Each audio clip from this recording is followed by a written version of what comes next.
De l'Évangile de Jésus-Christ selon saint Luc, chapitre 11, versets 37 à 41. En ce temps-là, pendant que Jésus parlait, un pharisien l'invita pour le repas de midi. Jésus entra chez lui et prit place. Le pharisien fut étonné en voyant qu'il n'avait pas d'abord fait les ablutions précédant le repas.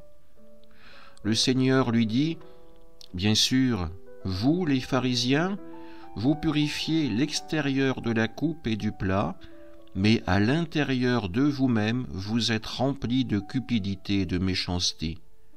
Insensé, celui qui a fait l'extérieur n'a-t-il pas fait aussi l'intérieur ?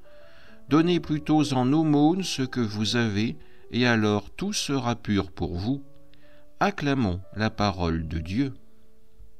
Dans cet évangile, nous sommes les témoins de l'étonnement de ce pharisien qui invite Jésus à déjeuner chez lui, mais qui s'aperçoit que ce fameux Jésus, ce rabbin dont il a tellement entendu parler et qu'il a sûrement écouté sur les places ou dans le temple, ne fait pas les ablutions rituelles avant de passer à table.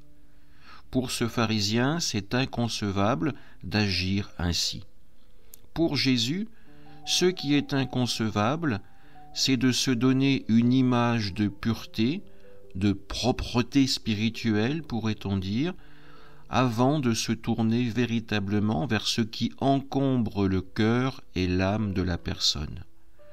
Le pharisien, pour être pur, doit d'abord déjà commencer à s'interroger sur ce que contient son âme. Quels sont les péchés qui sont en lui et qui pèsent le plus véritablement et qui nuisent à sa relation avec le Seigneur. Le pharisien reste dans une relation factuelle avec Dieu.